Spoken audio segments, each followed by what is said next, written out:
Graça e paz. Estamos aqui iniciando mais uma aula das nossas segundas-feiras. Vamos orar pedindo a bênção de Deus para esse tempo de aula. Senhor nosso Deus, nosso Pai, muito obrigado por estarmos aqui, podermos estudar a Tua Palavra, pedimos a Tua ajuda, a Tua orientação, a unção do Teu Espírito Santo. Cada um de nós possamos aprender um pouco mais da Tua Palavra. É a oração que fazemos juntos e fazemos em nome de Jesus. Amém. Muito bom, bem-vindo.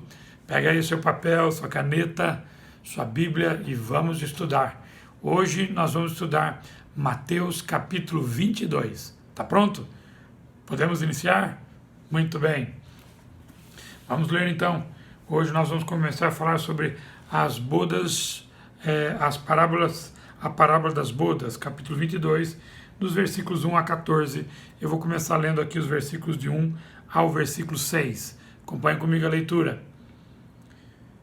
Jesus lhes falou novamente por parábolas, dizendo: O reino dos céus é como um rei que preparou um banquete de casamento para seu filho.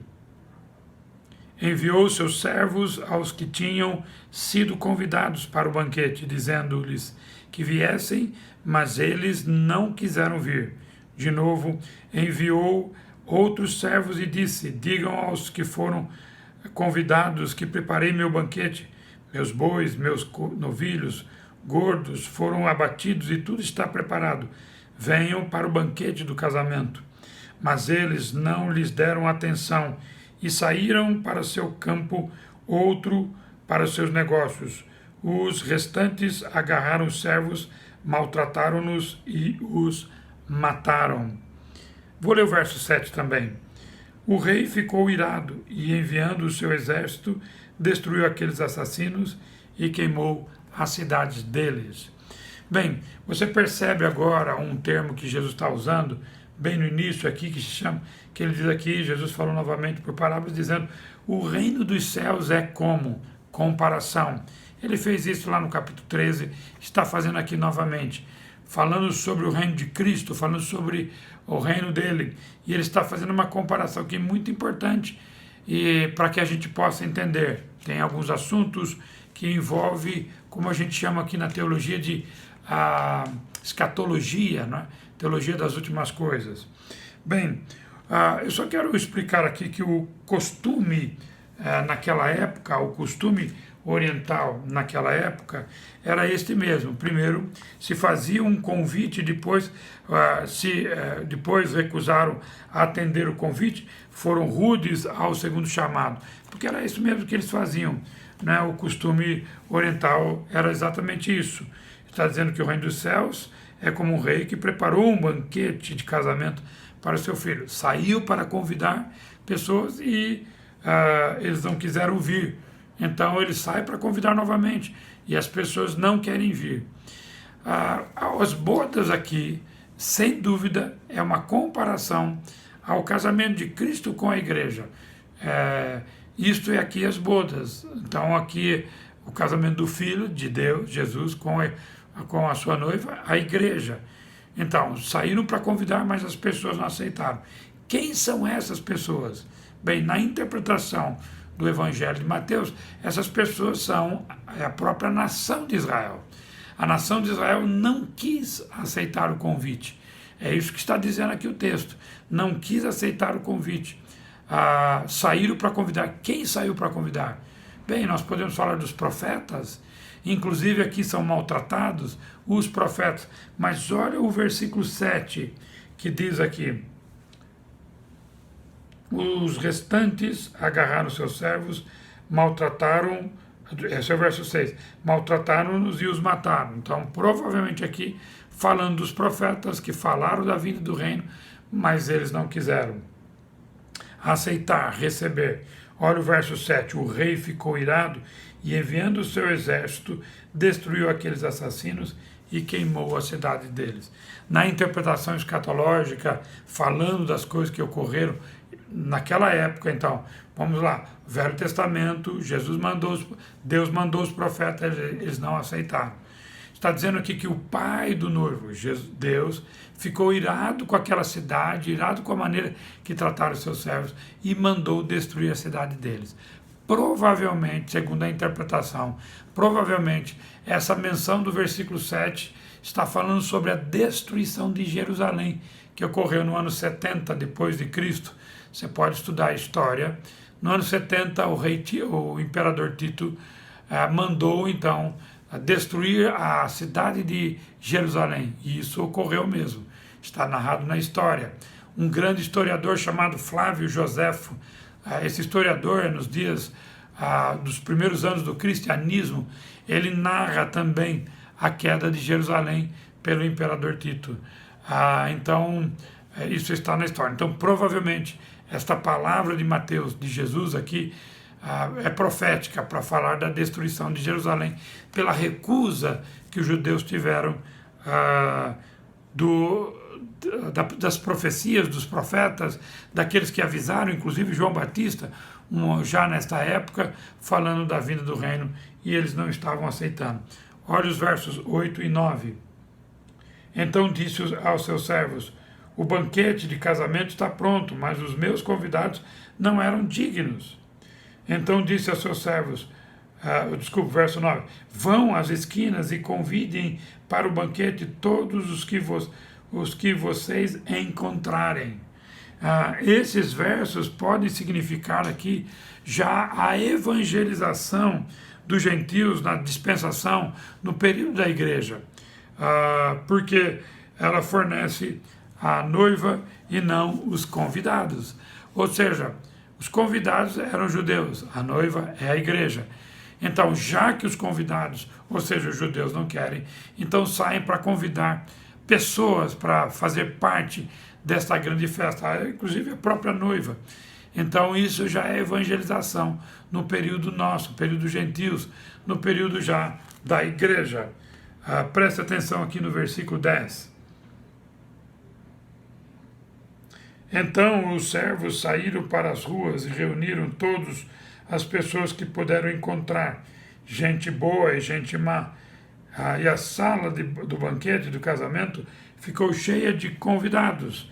Então os convidados agora, certamente, são gentios e judeus que vão aceitar a Cristo, provavelmente, como alguns dizem aqui, no período da tribulação. Então preste atenção aqui no enredo dessa história. Há os primeiros convidados que rejeitam, eles não querem saber, os servos que foram convidar foram maltratados, então provavelmente isso são os profetas convidando os judeus, eles não quiseram, saem convite de todos os lugares, gente de todos os tipos, vão e convide. Então isso é no período da igreja, quando é convidado, inclusive a noiva é formada nesse período. E olha o que diz aqui, no versículo 10, os convidados agora são convidados para participar de todos o tipo de pessoas, do versículo 10, gente má e gente boa. Certamente isso já está falando sobre os finais dos tempos. Todos são convidados, mas não para aqui. Acompanhe comigo aqui no versículo 11 e no versículo 12. Mas quando o rei entrou para ver os convidados, notou ali um homem que não estava usando veste nupcial. Ele perguntou: amigo, como você entrou aqui sem veste nupcial? O homem emudeceu. Então o rei disse aos que serviam, amarrem-lhe as mãos e os pés e lance-lhe para fora nas trevas. Ali haverá choro e ranger de dentes, pois muitos são convidados, mas poucos são escolhidos. Então preste atenção. Naquela época, quando havia festa e era convidado para uma festa, o noivo e a família do noivo oferecia aos convidados uma roupa que era chamada roupa nupcial, roupa para festa. Todos vestiam a roupa nupcial. Então, isso aqui é uma parábola, então quando há o convite, todos vinham maus e bons, mas de repente o dono da festa vê que tem alguém ali que não está vestido com a veste certa. O que ele fala? Você não pode ficar aqui, vou te mandar para fora. Antes de eu entrar no versículo que nós já mencionamos aqui, eu já li o 11 e 12, deixa eu dizer para vocês, isso aqui é exatamente o período da igreja junto com o período da tribulação, quando todos são convidados. Eu preciso dizer isso, o evangelho é para todos. Todos são convidados a crer, todos são convidados a aceitar, todos são convidados à festa, todos são convidados para participar. Porém, para entrar lá, precisa das vestes certas. E as vestes certas, quem dá é o dono da festa. Então, lá no Apocalipse fala sobre isso, fala sobre a veste certa, fala sobre a vestimenta certa que foi lavada pelo sangue do Cordeiro. Então, esta é a salvação. Ninguém entra nas bodas do Cordeiro. Ninguém entra na festa se não tiver o Cristo, o Salvador. Se não for lavado pelo sangue de Jesus, o nosso Salvador. É isso que está dizendo aqui. Então, se alguém achar que pode enganar, se alguém achar que pode entrar sem essa veste certa, engano seu. Você não consegue. Porque a única forma é que você seja lavado pelo sangue do Cordeiro. Suas vestes sejam lavadas pelo sangue do Cordeiro. Esta é a veste certa para entrar nesta grande festa das bodas do Cordeiro, participar dessas bodas. Então, todos são convidados, bons e maus. Você vai perceber lá que, quando você lê, nós vamos ler Mateus 24, 25, e quando você lê o Apocalipse, ele fala de colocar a direita, a esquerda, sempre fazendo separação. Qual é o critério da separação? O critério da separação são as vestes certas. Não importa se é aqui ou qualquer outro lugar. E as vestes certas é aquelas vestes que são lavadas pelo sangue do Cordeiro. Então, quem é lavado pelo sangue do Cordeiro? Aquele que creu em Cristo como Salvador. Aquele que entregou a sua vida para Jesus. Aqui não são obras. Não vai daquilo que você faz de bom e mal. Aquilo é daquilo que você creu. Se você creu no Cristo de Deus, se você creu no Salvador, no Messias de Deus, naquele que morreu na cruz para salvar, você tem as suas vestes lavadas e você pode entrar nas bodas do Cordeiro. Olha que coisa maravilhosa, certo? Aqui é o que está dizendo aqui. Isso é muito importante. É muito importante. Tenhamos em mente que esta parábola não se relaciona com a igreja, mas com o reino dos céus, que foi oferecido, recusado e está agora suspenso e logo será estabelecido na terra. Isso será quando ele cumprir o tempo de tudo, inclusive da igreja. Quando a igreja já está formada, ela vai ser assunto aos céus. A igreja vai ser levada à presença de Deus. Então Deus vai fazer a separação. E da mesma forma, só pertence à igreja quem é lavado pelo sangue de Cristo. Só entra nas bodas do Cordeiro quem é lavado pelo sangue de Cristo. A salvação só tem um meio método. O meio método se chama Cristo Jesus, o Salvador. Certo? Se é para esta época da igreja, se é para a época da tribulação, o período é o mesmo. Desculpa, o método é o mesmo. A maneira é a mesma. É através de Jesus Cristo, o Salvador. Certo? Então lembra disso sempre. A noiva é a igreja, os convidados são o povo judeu e vai ser convidados lá também no período da tribulação, mas o meio de se chegar às bodas do Cordeiro é a mesma coisa. É através do sangue de Cristo, através do sacrifício do nosso Senhor. Certo? Muito bom, vamos continuar aqui. Olha os versos 15 até o verso 22.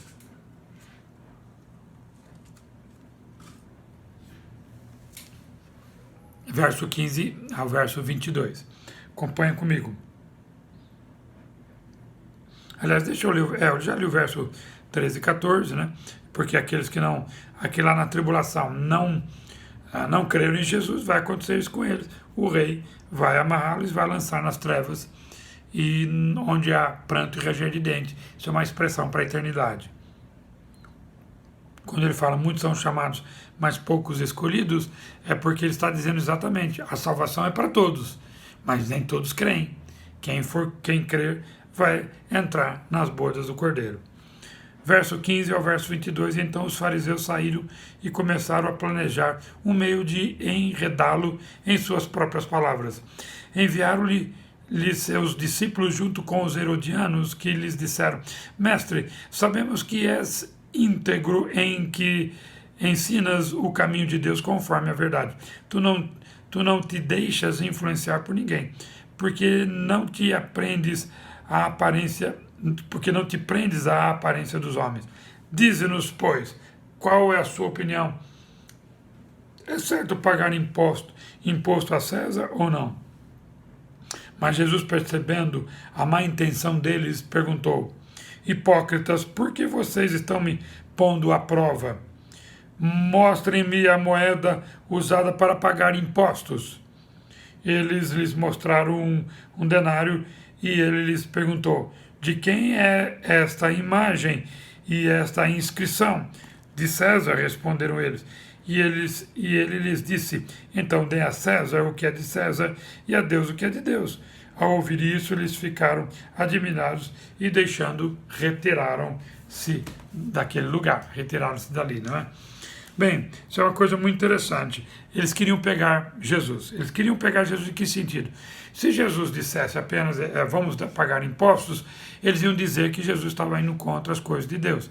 Ah, se não pagar impostos, está indo contra o Estado, está indo contra as coisas. Não, vocês estão tentando confundir as coisas, vocês estão tentando me pegar. Inclusive o texto aqui coloca, no âmbito do texto, coloca os herodianos. Então, tanto fariseus como herodianos ajuntavam-se e estudavam uma maneira de pensar em destruir Jesus, né? Mas o interessante é que fariseus e herodianos nem sempre foram amigos, né? Porque fariseu era o judeu ortodoxo, que era contra tudo aquilo que era do Império Romano. Herodianos eram que apoiavam Herodes. Eles eram partidos opostos, mas aqui estavam se ajuntando para tentar pegar Jesus, né?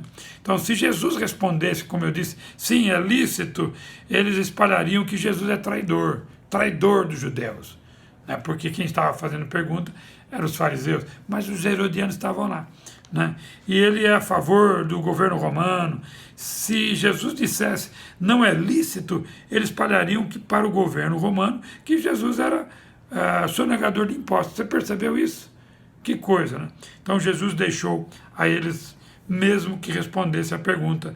Então Jesus pediu para que mostrasse a moeda, a esfinge, né, a fisionomia de quem estava na moeda, era de Herodes, então não podiam fazer outra coisa, né? E um comentarista chamado Brothers, ele faz uma paráfrase: isto vocês receberam de César, paguem, pois paguem-lhes de volta. Se é dele, dá a ele. Se é de Deus, dê a ele. Então, ou seja, não precisa discutir. Se é imposto, dê imposto certo. Se é as coisas de Deus, aplique as coisas de Deus. Jesus conseguiu fazer isso. Jesus realmente era um mestre, né? A gente tem que louvar a Deus dessa forma incrível. Olha só, versículos 23 a 33. Presta atenção aqui comigo nesses versos. Naquele mesmo dia, os saduceus, que diziam que não há ressurreição, aproximaram-se dele com a seguinte questão: mestre, Moisés diz que se um homem morrer sem dar-lhes filhos, seu irmão deverá casar-se com a viúva e dar-lhes descendência. Entre nós havia 7 irmãos. O primeiro casou-se e morreu. Como não teve filhos, deixou a mulher para seu irmão. A mesma coisa aconteceu com seu irmão, com o terceiro até o 7º. Finalmente, depois de todos, morreu a mulher. Pois bem, na ressurreição, de qual dos 7 ela será esposa, visto que todos foram casados com ela? Jesus respondeu: vocês estão enganados, porque não conhecem as Escrituras nem o poder de Deus. Na ressurreição, as pessoas não se casam nem são dadas em casamento, mas são como os anjos no céu. E quanto à ressurreição dos mortos, vocês não leram o que Deus disse? Eu sou o Deus de Abraão, o Deus de Isaque e o Deus de Jacó. Ele não é Deus de mortos, mas de vivos. Ouvindo isso, a multidão ficou admirada do seu ensino. Olha, de novo, lembra sempre, antes os fariseus se ajuntaram para pegar Jesus ali no caso de impostos, junto com os herodianos. Se ajuntaram com os herodianos. Agora aqui, já que os fariseus e os herodianos não conseguiram, vai lá os saduceus então. Qual era o problema dos saduceus? Os saduceus não criam na ressurreição. Então eles contam uma história para Jesus. de uma viúva, que a gente podia chamar aqui, né, uma viúva negra, porque ela casou com um homem que morreu. Segundo a lei judaica, se ela casa com um homem e não tem filhos, então o irmão daquele homem deve casar-se com ela para ter filhos, para dar descendência para ela. E assim por diante. E a história que conta que essa mulher casou com um que não deu filhos para ela, depois o segundo não deu filhos para ela, ela casou com 7 irmãos. E os 7 morreram. Aí ela morreu. E aí ela vai lá, e ele pergunta aqui, na ressurreição de quem ela será esposa? E Jesus fala, vocês não conhecem as Escrituras. Primeiro, ele diz aqui, que é muito interessante, ele diz aqui, primeiro você tem que saber que na ressurreição não há casamento, ninguém é dado a casamento, ninguém se casa na ressurreição. Ele diz aqui que nós somos como anjo. Então, primeiro, na ressurreição, Jesus não está dizendo que nós vamos virar anjos. Ele está fazendo uma comparação. Qual é a comparação? Os anjos não se casam e não se dão em casamento. Então, ele está dizendo que depois da morte, na ressurreição, ele está dizendo que não há casamento, não se dão em casamento. Então, por exemplo, eu sou casado com uma linda mulher chamada Francis. Quando eu morrer, e ela também, na ressurreição, depois da ressurreição, nós não vamos viver como casal. Está entendendo? Nós vamos viver com uma grande família de irmãos. Mas ela não vai ser minha esposa, eu não vou ter uma casa com ela. Não, nós todos teremos o mesmo sentimento. Não se casam, não se dão em casamento, como os anjos. Está dizendo, por quê? Porque os anjos não vivem, não são casados. Está dizendo que nós seremos como? Não seremos transformados em anjos, por favor. Não é isso que a Bíblia está dizendo aqui. Ou seja, ele também não está dizendo que os meus relacionamentos hoje na Terra serão esquecidos na eternidade, né? Eu não vou esquecer que a Fran, por exemplo, minha esposa, não será, quem é, não sei de nada. Provavelmente eu saberei que ela foi minha esposa. Porém, o que está dizendo é que nós não teremos essa convivência. Os sentimentos são outros lá. Né? Certo? Hoje eu sou casado e é com ela que eu quero ficar, viver, e eu faço tudo por ela, mais do que por qualquer outra pessoa. Mas ele está dizendo que lá na eternidade não é assim. Agora, é interessante que no texto Jesus continua dizendo assim, vocês não entendem mesmo das Escrituras, Deus não é Deus de mortos. Ele não é o Deus de Abraão, de Isaac e de Jacó. Para o judeu, para o saduceu, né? O saduceu também pensava assim, e era um judeu. Para o judeu, Abraão, Isaac e Jacó é tremendo. Nunca eles diriam que Deus não é Deus de Abraão. O Deus não é o Deus de Isaac e de Jacó. Lógico que eles diriam, não, é o nosso Deus, o Deus de Abraão, o Deus de Isaac e de Jacó. Ele está dizendo, Deus não é Deus de mortos, Deus é Deus de vivos. Então, ora, se Deus é Deus de vivo, e Abraão, Isaac e Jacó? Então está dizendo que Abraão, Isaac e Jacó também vão ressuscitar, porque ele é Deus de vivos. Então ele está dizendo que a ressurreição realmente existe. Pode ficar tranquilos aqui, certo? Olha o verso 34 ao 40, né? Os saduceus ficaram sem resposta. Olha o verso 34 a 40. Ao ouvirem dizer que Jesus havia deixado os saduceus sem resposta, os fariseus se reuniram. Estavam tentando pegar Jesus em alguma coisa. Um deles, perito da lei, o pôs à prova com esta pergunta: Mestre, qual é o maior mandamento da lei? Respondeu Jesus: ame ao Senhor, seu Deus, de todo o seu coração, de toda a sua alma, de todo o seu entendimento. Este é o primeiro maior mandamento. E o segundo é semelhante a ele: ame o seu próximo como a si mesmo. Desses 2 mandamentos depende toda a lei e os profetas. Então, um doutor da lei aí pergunta para Jesus a respeito do maior mandamento. Jesus responde dentro da lei. Fala, o maior mandamento é amar a Deus sobre todas as coisas e ao teu próximo como a ti mesmo. Tentando achar onde estava a lei, Jesus está dizendo, não é, que amar a Deus e amar as pessoas é o maior de todos os mandamentos. Estando o fariseu, olha o verso 41 até o 46. Estando os fariseus reunidos, Jesus lhes respondeu: o que vocês pensam a respeito de Cristo? De quem ele é filho? É filho de Davi? É filho de Davi, responderam eles. E eles disseram, então como é que Davi, falando pelo Espírito, o chama Senhor? Pois ele afirma, o Senhor disse ao meu Senhor, senta-te à direita, até que eu ponha os teus inimigos debaixo de teus pés. Se, pois, Davi o chama Senhor, como pode ser ele seu filho? Ninguém conseguia responder-lhe uma palavra, e daquele dia em diante, ninguém jamais se atreveu a lhe fazer perguntas. Você percebeu que eles fizeram várias perguntas, tentando pegar Jesus em alguma coisa. Bom, Jesus falou agora é minha vez. Vou fazer uma pergunta para vocês. O Messias, de quem ele é filho? Não, ele é filho de Davi. Então ele diz, como que se ele é filho de Davi, ele pode chamar seu pai, Davi, como seu pai, Davi, pode chamar seu filho, né, seu filho, de Senhor. E ele usa um texto aonde? Que está lá no Salmo, de número 110, versículo 1, que você pode ler lá, que é exatamente o versículo aqui 44. O Senhor disse a meu Senhor, senta-te à minha direita até que eu ponha os teus inimigos debaixo dos teus pés. O meu Senhor disse ele diz aqui, o Senhor disse ao meu Senhor. Ou seja, está dizendo que Jesus é Senhor do próprio Davi, do qual ele é filho. Né? Como que pode ser isso? Ele só está dizendo que o Messias é superior a todos. O Messias é superior a todos, por quê? Porque ele é o sempre será. Ele é o eterno. Né? Ele é o que sempre existiu. Então o descendente de Davi, que é Jesus, né? O descendente de Davi é maior do que ele, do que o próprio Davi. Por quê? Porque ele é maior do que todos, ele é Senhor de todos. Ou seja, Jesus silenciou os seus opositores aqui com essa pergunta a respeito, focalizando a própria identidade dele.